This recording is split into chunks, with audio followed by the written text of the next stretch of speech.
रेहाना और रवि की शादी के बाद रवि के पास कुछ नहीं था। रेहाना, तुमने मुझसे शादी करके एहसान किया है। मुझसे ज्यादा तो तुम कमाती हो। अरे तो क्या हुआ, एक दिन आएगा रवि कि तुम खूब पैसा कमाओगे। मुझे तुम पर पूरा विश्वास है। रवि और रेहाना खुद को स्टैंड करने के लिए पूरी मेहनत करते। रेहाना, मैं नौकरी नहीं करना चाहता हूँ। तो कोई बात नहीं, मैं नौकरी करके घर चलाती हूँ, तुम बिजनेस सेट करने की कोशिश करो। एक दिन। रेहाना, तुम जानती हो, मैंने जो विज्ञापन बनाने वाली कंपनी खोली थी ना, उसे बड़ी ब्रांड का ऑफर आया है। अब हम लोगों के दिन ब्यारे न्यारे हो गए हैं। मैं जानती थी रवि कि एक दिन तुम सेटल हो जाओगे। रवि का काम अच्छा चल जाता है। एक दिन वो रेहाना से कहता है, रेहाना, अब हम लोगों का बच्चा भी हो गया है। बहुत छोटा है वो। उसका ख्याल कैसे रखेंगे हम? कैसे क्या, मैं गांव से माँ को लेकर आ जाती हूँ। नौकरी से हाफ डे ले लिया करूंगी। अभी तो वो छोटा है, स्कूल जाने तक मैं मैनेज कर लूंगी। देखो रेहाना, मैं अब अच्छा कमा रहा हूँ। तुमको नौकरी करके परेशान होने की कोई जरूरत नहीं है। अरे कैसी बात कर रहे हैं, मैं अपनी लगी लगाई नौकरी कैसे छोड़ दूं? और मैंने तो सुना है हम लोगों को कुछ ही महीनों में सरकारी नौकरी मिल जाएगी। सरकारी नौकरी में कितना कमा लोगी? उतने में तो मैं ड्राइवर रख लूंगा। रेहाना को रवि की बात का थोड़ा बुरा तो लगता है। कम से कम मेरी नौकरी की इतनी बेइज्जती मत करो। भूल गए, इसी नौकरी के बदौलत तुमने अपना बिजनेस खड़ा किया है। अरे वो तो मैं किसी के भरोसे भी कर लेता। देखो, अपने बच्चे को संभालो, घर का काम करो। अब बाहर जाती तुम अच्छी नहीं लगती हो। रेहाना रवि के कहने पर नौकरी तो छोड़ देती है, लेकिन अब बड़े से घर में उसकी कीमत किसी नौकर से कम नहीं होती। एक दिन रवि का दोस्त आता है। भाभी, हम लोग तो आपको तब से जानते हैं जब से आप लोग शादी होकर इस शहर में आए थे। आपकी बदौलत ही सारा बिजनेस खड़ा हुआ है। ये किस्मत तो आप ही की है भाभी। हाँ हाँ भाई, हमारी मेहनत तो कुछ है ही नहीं। अरे होगी, लेकिन भाभी की किस्मत के आगे कुछ नहीं। दोस्त वहां से चला जाता है, लेकिन रवि का गुस्सा 7वें आसमान में होता है। देखा कैसे बोल रहा था? अरे बिल्कुल अच्छा आदमी नहीं है ये। कैसी बात कर रहे हैं आप? प्रशांत भैया तो बहुत अच्छे इंसान है रवि। कैसे उन्होंने हमारे मुश्किल वक्त में हमारा साथ दिया था। अरे था पैसा तो साथ दिया, नहीं तो कौन पूछता है। रवि का व्यवहार पैसा आते ही अलग हो गया। वो बंदे को बंदा नहीं समझता। घमंड से घिरे रवि ने तो एक दिन हद ही कर दी। रेहाना, मैं अब तुम्हारे साथ नहीं रह सकता हूं।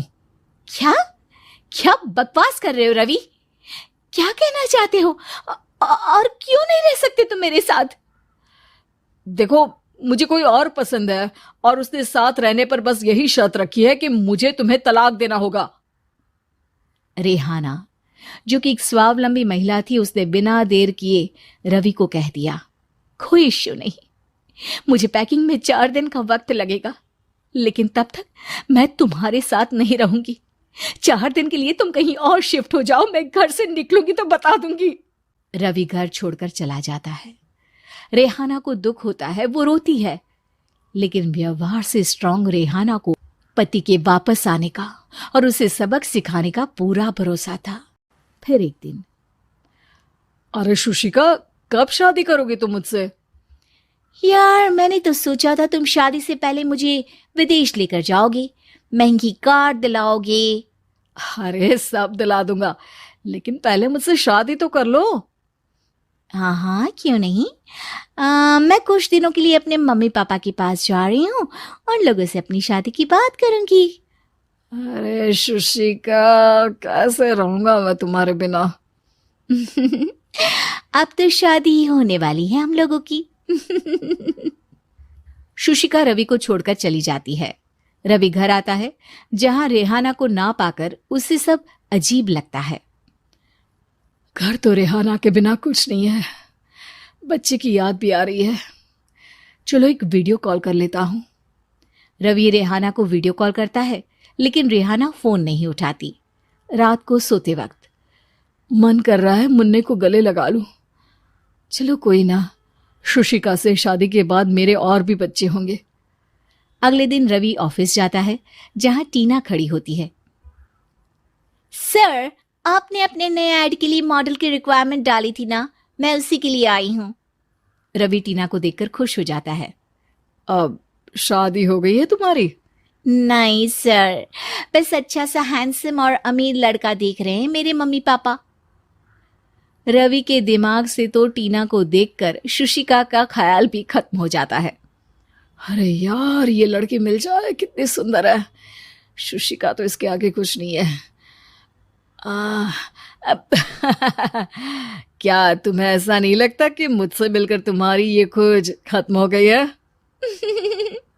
आप तो 2 बच्चों की पापा लग रहे हैं। अरे नहीं नहीं, मेरी शादी तो हुई थी, लेकिन बीवी को किसी और से प्यार था, मुझे छोड़कर चली गई। खैर, टीना की दोस्ती रवि से हो जाती है, लेकिन 1 महीने बाद शुशिका रवि के पास वापस आती है। मेरे मम्मी पापा तुमसे मिलना चाहते हैं, लेकिन उन लोगों को ये मत बताना कि तुम पहले से शादीशुदा हो, और हाँ, शादी से पहले अपनी सारी प्रॉपर्टी तुमको मेरे नाम करनी होगी। अरे पागल, अब मैं तुमसे शादी ही नहीं करना चाहता। भला ऐसी लालची औरत से कौन शादी करेगा? तभी वहां टीना आ जाती है। रवि, ये पागल सी औरत कौन है? देखो, तुमने ही कह दिया ना पागल, तो पागल ही है। पता नहीं कौन है, कह रही है शादी कर लो, लेकिन शादी से पहले अपनी सारी प्रॉपर्टी मेरे नाम कर दो। बोल तो सही रही है। वैसे तुम जानती हो, मेरी एक सहेली है, उसके पति ने उसे पैसा आते ही छोड़ दिया, जबकि उसको खड़ा करने वाली ही मेरी सहेली थी। और मुझे भी भरोसा नहीं है।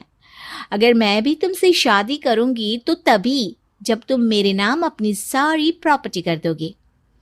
अरे हाँ हाँ, क्यों नहीं, बिल्कुल कर दूंगा। रवि और टीना की शादी की तारीख तय हो जाती है।